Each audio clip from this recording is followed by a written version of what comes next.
ಓಂ ಸುಬ್ರಹ್ಮಣ್ಯಾಯ ನಮಃ. ನಿತ್ಯಭಕ್ತಿ ಕಾರ್ಯಕ್ರಮಕ್ಕೆ ಸುಸ್ವಾಗತವನ್ನು ಕೋರುತ್ತಾ ಬಲಿಪಾಡ್ಯಮ ವಿಶೇಷಗಳೇನು, ಬಲಿಪಾಡ್ಯಮೆಯನ್ನು ಹೇಗೆ ಆಚರಣೆ ಮಾಡಬೇಕು, ಹಾಗೆ ಇಂದಿನ ದಿನ ಯಾಕೆಂತ ಹೇಳಿದ್ರೆ ವರ್ಷದಲ್ಲಿ 365 ದಿನಗಳಲ್ಲಿ ಕೆಲವು ಪರ್ವ ದಿನಗಳಲ್ಲಿ ನಮ್ಮ ಕರ್ಮಗಳನ್ನು ಕಳ್ಕೊಳ್ಳೋಕ್ಕೆ, ನಮಗೆ ಅದೃಷ್ಟ ಕೂಡಿ ಬರೋಕ್ಕೆ, ಹಾಗೆ ನಮಗೆ ಒಳ್ಳೆಯ ಮನಸ್ಸು ಅಥವಾ ಈ ಒಂದು ಸಮಾಜದಲ್ಲಿ ಚೆನ್ನಾಗಿ ಪ್ರೀತಿಯಿಂದ ಇರೋಕ್ಕೆ ಕೆಲವೊಂದು ಆಚರಣೆಗಳನ್ನು ನಾವು ಮಾಡಿಕೊಂಡಾಗ ನಮ್ಮಲ್ಲಿ ಶುಭ ಆಗುತ್ತೆ. ಆ ರೀತಿ ಬಲಿಪಾಡ್ಯಮಿ ಅಂದರೆ ಇದು ನಾವು ದೀಪಾವಳಿಯ 5 ದಿನಗಳ ಪರ್ವಕಾಲಗಳಲ್ಲಿ 3ನೇ ದಿನ ಕೂಡ ಇದಾಗಿರುತ್ತೆ.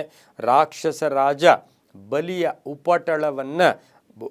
ಉಪಟಳ ತಾಳಲಾರದೆ ಭಗವಾನ್ ವಿಷ್ಣು ಭಗವಾನರು ವಾಮನ ರೂಪದಲ್ಲಿ ಬಂದು ಅವರನ್ನು ಅವರ ಅಹಂಕಾರವನ್ನು ಮುರಿದ ದಿನವೇ ಈ ಒಂದು ಬಲಿಪಾಡ್ಯಮಿ.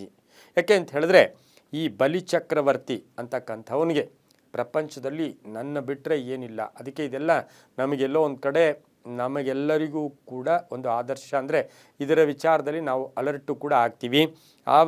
ಯಾವಾಗ ಬಲಿ ಚಕ್ರವರ್ತಿ ಅಹಂನಿಂದ ಮೆರಿತಾ ಇದ್ದು ಎಲ್ಲ ಲೋಕಗಳಲ್ಲೂ ನಾನೇ ಹಿರಿಯ ಅಥವಾ ನಾನೇ ಹೆಚ್ಚು ಅಂತಕ್ಕಂಥ ಸಂದರ್ಭದಲ್ಲಿ ವಾಮನ ರೂಪದಲ್ಲಿ ಬಂದಂಥ ವಿಷ್ಣು ಆ ಬಲಿಚಕ್ರವರ್ತಿ ಹತ್ರ ಕೇಳಿದಾಗ, ಬಲಿಚಕ್ರವರ್ತಿ ನೀನು ಏನು ಬೇಕೋ ತಗೋ ಅಂತ ಕೇಳಿದಾಗ, ನನಗೆ ಕೇವಲ 3 ಹೆಜ್ಜೆ, ನನ್ನ 3 ಹೆಜ್ಜೆ ಇಡ್ತಕ್ಕಂಥ ಜಾಗವನ್ನು ನನಗೆ ಕೊಡು ಅಂತ ಹೇಳಿದಾಗ ಆತ ಅಪಹಾಸ್ಯ ಮಾಡ್ತಾನೆ.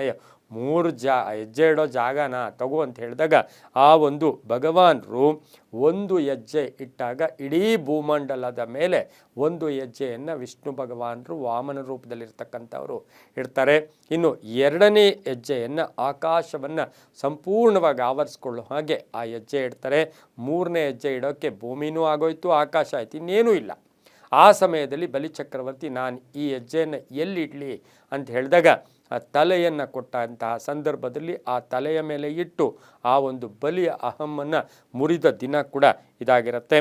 ಹಾಗಾಗಿ ಈ ಒಂದು ವಿಶೇಷ ಏನು ಅಂತ ಹೇಳಿದ್ರೆ ಇಂದಿನ ದಿನ ಮತ್ತೆ ಬಲಿ ಕೇಳ್ತಾನೆ, ನನಗೇನಾದರೂ ಒಂದು ವರ ಕೊಡಪ್ಪ, ನನಗಿಷ್ಟೆಲ್ಲ ಮಾಡ್ದೆ ಅಂದಾಗ ಯಾರು ಬಲಿಪಾಡ್ಯಮೆಯ ದಿನ ನಿನ್ನ ಸ್ಮರಣೆ ಮಾಡುತ್ತಾ ನಿನ್ನ ಹೆಸರಿನಲ್ಲಿ ಪೂಜೆಯನ್ನು ಮಾಡ್ತಾರೋ ಅವರಿಗೆ ಅವರ ಒಂದು ಅಹಂಬು ಅಥವಾ ಅವರಿಗೆ ಮೋಕ್ಷವನ್ನು ಕೂಡ ನಾನು ಪ್ರಾಪ್ತಿ ಮಾಡ್ತೀನಿ ಅಂತಕ್ಕಂಥ ಒಂದು ಮಾತನ್ನು ಕೊಟ್ಟಿದ್ದರಿಂದ ಇವತ್ತಿನ ದಿವಸ ಅದರಲ್ಲೂ ಸಹ ಹಳೆ ಮೈಸೂರು ಭಾಗ, ಕರ್ನಾಟಕದ ಕೆಲವು ಭಾಗಗಳಲ್ಲಿ ಸಗಣಿಯಿಂದ ಒಂದು ಕಟ್ಟೆಯನ್ನು ಕಟ್ಟಿ, ಆ ಕಟ್ಟೆಯನ್ನು ಕಟ್ಟಿ, ಗೋವಿನ ಸಗಣಿಯಿಂದ ಕಟ್ಟೆ ಕಟ್ಟಿ ಅದರೊಳಗಡೆ ಸ್ವಲ್ಪ ಅಲಂಕಾರವನ್ನು ಚೆನ್ನಾಗಿ ಮಾಡಿ ಅದಕ್ಕೆ ರಾಗಿ ತೆನೆ ಇರ್ಬೋದು, ಹಾಗೆ ಆ ಒಂದು ಚೆಂಡು ಹೂಗಳಿರ್ಬೋದು, ಅದೆಲ್ಲ ಹಾಕಿ ಅದಕ್ಕೆ ಪೂಜೆ ಮಾಡಿ ಸಂಕಲ್ಪವನ್ನು ಮಾಡಿಕೊಂಡಾಗ ಎಲ್ಲ ವಿಧದಲ್ಲೂ ಕೂಡ ಶುಭ ಆಗ್ತಕ್ಕಂಥ ಸಾಧ್ಯತೆ ಕೂಡ ಇರುತ್ತೆ.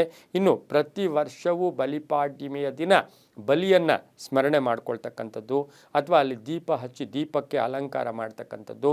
ಇನ್ನು ಪಟಾಕಿ ಹಚ್ಚೋದ್ರಲ್ಲೂ ಕೂಡ ನಮ್ಮಲ್ಲಿ ಒಂದು ಸಂಪ್ರದಾಯ ಇದೆ, ಪಟಾಕಿ ಹಚ್ಚಬಾರದು ಅನ್ನೋದು ತಪ್ಪು.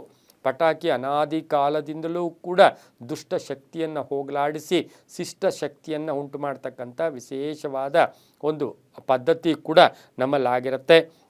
ಹಾಗಾಗಿ ಈ ಬಲಿಪಾಡ್ಯಮೆಯ ದಿನ ನೀವು ದೀಪ ಪೂಜೆ ಇರ್ಬೋದು, ಮನೆಯಲ್ಲೂ ಕೂಡ ಸಾಧ್ಯವಾದರೆ ಸಗಣಿಯಲ್ಲಿ ಒಂದು ಕಟ್ಟೆ ಕಟ್ಟಿ ಆ ಸಗಣಿಗೆ ಅಲಂಕಾರ ಮಾಡಿ ಪೂಜೆ ಮಾಡಿ ಆರತಿ ಮಾಡಿ ಬಲಿಯನ್ನು ಸ್ಮರಣೆ ಮಾಡಿದಾಗ ನಿಮ್ಮ ಕುಟುಂಬದಲ್ಲಿ ಸಾಮರಸ್ಯ ಮೂಡುತ್ತೆ, ಬಾಂಧವ್ಯಗಳು ತುಂಬ ಚೆನ್ನಾಗಿರುತ್ತೆ. ಅದರ ಜೊತೆಗೆ ನಿಮಗೆ ಆದಾಯದಲ್ಲಿ ಏರಿಕೆ ಇರ್ಬೋದು, ಆರೋಗ್ಯ ಇರ್ಬೋದು, ಎಲ್ಲವೂ ಕೂಡ ಶುಭ ಆಗುತ್ತೆ ಅಂತ ಹೇಳ್ತಾ ಪ್ರತಿಯೊಂದು ನಂಬಿಕೆಯ ಆಧಾರದಲ್ಲಿ ಅಂತ ಹೇಳ್ತಾ ಸರ್ವೇ ಜನ ಸುಖಿನೋ ಭವಂತು, ಸಮಸ್ತ ಸನ್ಮಂಗಳಾನಿ ಭವಂತು.